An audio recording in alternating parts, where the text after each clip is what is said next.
Imagine if you pick somebody up off the street and go, "Oh, it's all right. It's just chlamydia." You know, it's like not that I have chlamydia and not that my seizures are because of any kind of STD. Yeah, yeah, I love the idea that, decades of intense epilepsy are just caused by this stew of STDs. Just your crotch is just rotting, and that damage inflamed your nervous system. I mean, I'm going to have to research now. Can STDs cause seizures? But Also, maybe at research what STDs are. It sounds like you could use a brush up, yeah, just a bit of a checkup. bit of a check. They did that study, the wire monkey study. So they took some baby monkeys and they made wire models of monkeys that had milk, that had food, and they made one that was soft but had no food, and they went for the soft one every fucking time because little baby monkeys just need soft cuddles. You can never compare your experience to somebody else because something Mm, may not have hurt one person, but it does hurt you. And you've got to take people at their word on what they say their experience is. Like a 12-year-old who's in love and their little relationship, that's belittling, but mm, a 12-year-old who is in love and then heartbroken when it doesn't work. mm, People go, "Oh, it's puppy love, isn't that cute, kids?" But to that kid, it's the most painful thing that they've ever had happen. It's very real to them. mm. It's like don't belittle their experience, don't belittle their feelings. I Because try it's that really valid. hard with the boy. Is if he's like having a really big emotion or he's like complaining about something, I'm just like Will said, I'm like, oh man, that really sucks. That must be really hard. And just like validating it. And telling him it's fine, it's just, it's a normal thing, doesn't stop him Mm, having that emotion. It just stops him telling you about it in the future. We instinctively, as humans and chimps, that we do immediately want to touch each other for support. Like if you see mm, somebody, whether it's, somebody you know well or a stranger, and they're crying, you instinctively want to gather them and protect them. mm. Even like resting a hand on a shoulder. Like if somebody says, "Oh, a member of my family's died," even if you didn't know that person, you want to go like, "Hey, you're all right." Or if you see Yeah. a friend Just crying, you like a want to, rub on the arm, on the upper arm kind of a yeah, thing. Like yeah, a hey, it's okay, buddy. yeah. It's those little moments of contact. And I think we do that, in positive situations as well. It's just Well, you shake hands with someone, isn't it? That's how yeah, you meet yeah. them. And when you see a friend and you hug them, and it's just like that contact is really Mm. important. And so it's an instinctive thing. It's not like, oh, we should be hugging them, unless you're a Well, they did psychopath and that. it's a social convention. I think you're beautiful. Now say it Thank back you. to me. I think you're beautiful, Naomi, on the inside. Even people with schizophrenia, they've done MRI scans for people who are having schizophrenic attacks, and the things that they see are activated in the visual cortex of your brain, just like it had come from your optic nerves. So Right. it's real. It's as real for them as it is for any of us else. But there's this, I don't want to get too psycho spiritual at 10 o'clock in the morning, but it is there's this big, misconception about how solid and real the world is. We think it's this solid, real thing, but it's also really actually very transient. Yeah, and it's Uh, it's very much based on individuals' experience as well. And just mm, because you haven't experienced that thing doesn't invalidate it for somebody else. The guy from the fire service isn't a medical professional. Yes, he'll have some kind of training, but he's not a medical professional, doesn't have access to my medical records, doesn't know anything about my situation, aside from the fact he is the brother, and I don't mind saying this publicly. He is the brother of a friend of mine who I don't see anymore. Um, but the brother of a friend of mine, and has only heard what my medical situation is from her viewpoint. And so not only is he not a medical professional, he's basing his medical opinion on gossip from somebody who has even less medical knowledge than him. And that is naturally, wow. somebody who was trying to be flattering to me apparently told me that I wasn't classically beautiful, but I am quirky. I don't know how to take that. My quirky old face. I'm presuming this was a male. It was, yeah. Because that's not how women exist or talk. Not in your world, anyway.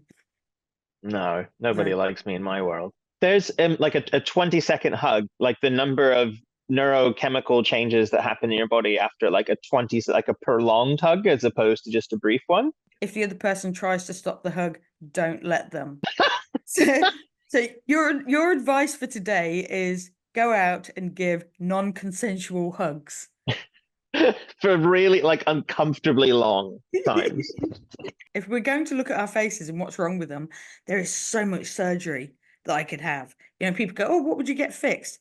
It's like, I've got some days my eyes are too far apart, some days they're too close. My nose is wonky. You can see right up it when I talk. My teeth are bad. I've got these like hamster bits here, like I've been storing nuts in my face. I've got my crazy stretchy skin, which just gets worse with life.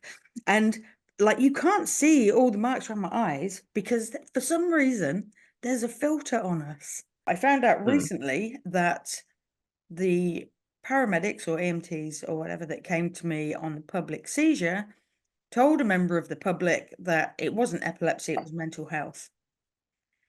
Which That's so illegal. I know, right? It's like, well, share my medical information with whoever you like. As a person who's gone through training in the your rights as a consumer of health services in New Zealand, the right to have a health professional not tell your shit to a member of the public is like number one. Fuck that noise. When I've been in hospital for like stretches, Yeah. there 100% are nurses that you're like, oh, sweet, blank is on tonight. I'm gonna have a laugh. Or you're like, oh no, I've got shit face today. Like just resting, go fuck yourself face. And yeah, the difference that literally that interaction can make on such a fundamental level is humongous. I was in hospital for a long, long time, and there was a lot of judgment because not much was known about what was going on with my seizures. And I cried a lot. And for a tough old bitch like me, that's saying something, but I cried a lot. And sometimes the people were, oh, God, she's sad. And then one night, um, there's a nurse or orderly who'd have to watch me, all the time to make sure I wasn't having a seizure. And I had my back to the door and I was crying. And she came in and sat on the end of the bed. And I said, don't worry, I'm fine. And she went, well, you're not. And put her hand on my, sort of on my shin, down, near my foot. She just rested a hand on me and carried on reading her book. Mm. And that was it. And it was like, I can relax. I'm not alone in the world. Somebody is Oh yeah. not only looking after my physical self, but as a human, want me to be okay. The interaction with medical professionals after a seizure can really impact how I feel the next couple of days. So if they're crap, I feel crap. Now, the night when I did this, it was awesome. I had a really nice night. Like the guys that came in, we had a laugh and we had a chat about one of the paramedics' OnlyFans, which was a fun chat. I'm good. I laugh about that and got to the hospital and they were really friendly and took me through and we're having a laugh and a chat about stuff. And my friend came and picked me up and brought me home. And it was like, I had a really nice evening, despite being in pain. I had a lovely time. Mm. On your medic alert, it should also say, when I wake up, don't be a cunt. I Yeah, think that would be just good. be nice to me. I was in public. I was in a shop in town, and the shopkeepers. I went in to see them the next day to say thank you and to find out what the fuck went on. And they said that they found me, sort of on the ground having a seizure, and they closed the shop. And it was Rebel Sports. Thank you for being very professional. And they Mm. closed the shop so that nobody would see me. And on that occasion, they had to cut my t-shirt off and have the pads on me from the defibrillator, because they didn't know if I was gonna, need that. And they were on the phone with 111, who made them start chest compressions on me. And they'd called the ambulance. And the fire service got there before because they'll respond to things in emergency if the ambulance is going to be late. Mm. So they were there first, and then the paramedics turned up, and apparently the guy from the fire service said, oh, it's okay, it's pseudo seizures, it's not real seizures, which I hate the term pseudo seizures because it's a term that's not used in the medical professional anymore, even though some people do use it. It's an outdated term. It means seizures of like unknown origin or psychological seizures. But by using the word pseudo, people immediately think fake because that's what pseudo means. So bearing in mind, this But guy, also that he just dismissed it. He was like, "Oh, it's fine. She's the woman whose heart apparently isn't working correctly. Is well, just see, having pseudo heart failure." yeah, we'll see the things they were doing that to be, one I'm saying it because they don't know. But the point that got me was the guy from the fire service isn't a medical professional. Yes, he'll have some kind of training, but he's not a medical professional, doesn't have access to my medical records, doesn't know anything about my situation, aside from the fact he is the brother, and I don't mind saying this publicly, he is the brother of a friend of mine who I don't particularly, I don't see anymore. But the brother of a friend of mine, and has only heard what my medical situation is from her viewpoint. And so not only is he not a medical professional, he's basing his medical opinion on gossip from somebody who has even less medical knowledge than him. And That is announces it, wow. I know, and announces it in public to shock people, who then are out in the public having this opinion of me. So when I went in the next day to say thank you, the lady who'd done CPR on me said, "Oh, we were really concerned until we heard that it was not a real seizure." Wow. I am the proud owner of a wide variety of metals, screws, plates, and an acquired nervous system disorder, and Naomi is just fuck ugly. It is a major disability in this current climate of life. And it just keeps on getting worse. By which I mean have sex with a prostitute. No, I It's the just cure don't. for most ails. Maybe that person who offered me sex for my personality, maybe I should give it a go. Maybe Just that, have a go. yeah, Everyone deserves to get laid. It's an yeah. important biological thing. So Jimmy Carr was on a podcast with Pete Holmes, and Jimmy Carr was really into neurolinguistic programming. And it's the idea of like manipulating how you remember things and stuff. And he's like, if you've got really bad memory, make it black and white. Nobody can tell you how to remember things. Or if there's someone who's been really shitty to you, remember them as being physically smaller than you. Right. And just like the ability to recode how you remember things, which will then affect how you move forward from things. That's a great trick. I like Mm. that a lot And because it, it's really easy to dwell on, you know, things people have said or experiences, and you remember the bad things. yeah, so you just Yes. make that bad thing little, like literally view them as if you're 10 feet tall and they're down at your feet. And they're still talking shit. You can't stop them talking shit, but they're 2 feet tall. What the fuck do they know? Often it'll be like, "Don't hug me, you'll make me cry." And I had that when my dad died, and I was upset and I got tearful, but I didn't cry for the first, 2 or 3 days. And it's like I was, why am I not crying? And it's because I'm so repressed. I'm like, don't cry. And then I had a seizure, and paramedic came to me, Curtis. He, like, I hold him in such high regard, anyway, but this particular incident, saw in my diary that I'd noted, that dad had died a couple of days before. And he gave me a hug, and I was like, "Well, I'm gonna cry if you do that." And he was like, "Well, yeah, I'm not gonna let go until you do," kind of thing, and just hugged me. And I Mm, sobbed, absolutely sobbed like a baby into his uniform. And then I'd like get my shit together, and he still carried on giving me a hug. And I cried so much. And it was that contact with the person. So I hadn't at that point had a hug or anything.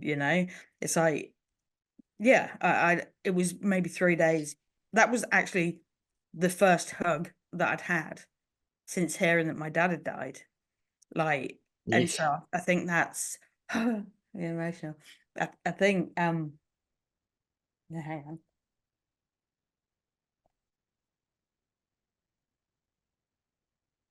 Yeah, I think that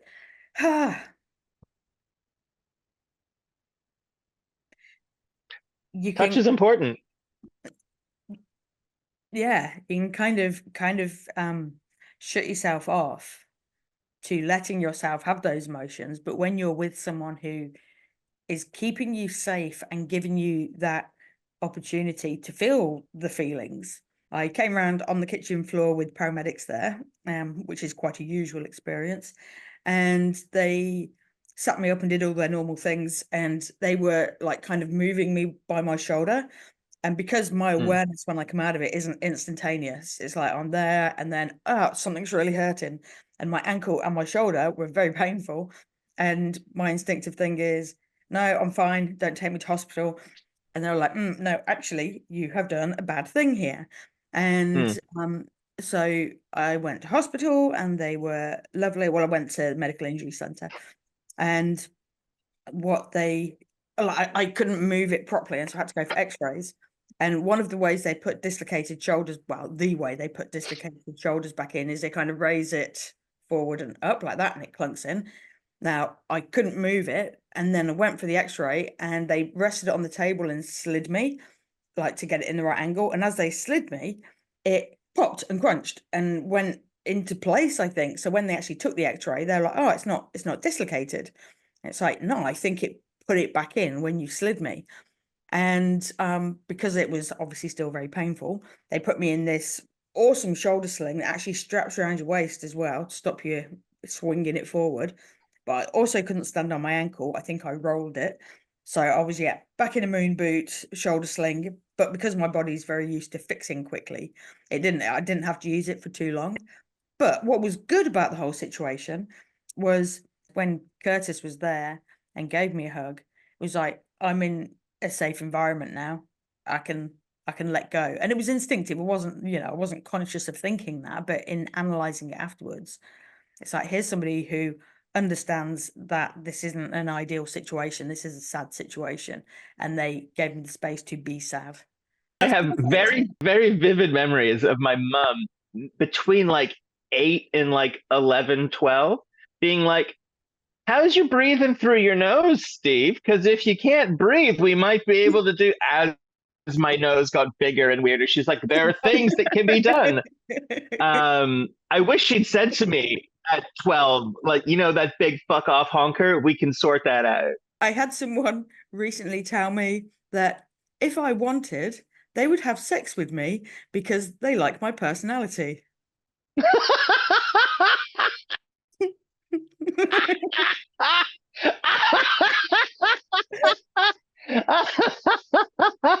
I, Oh, I that's very felt funny to me. I felt very flattered. And I'm so awkward. My reaction was, thanks.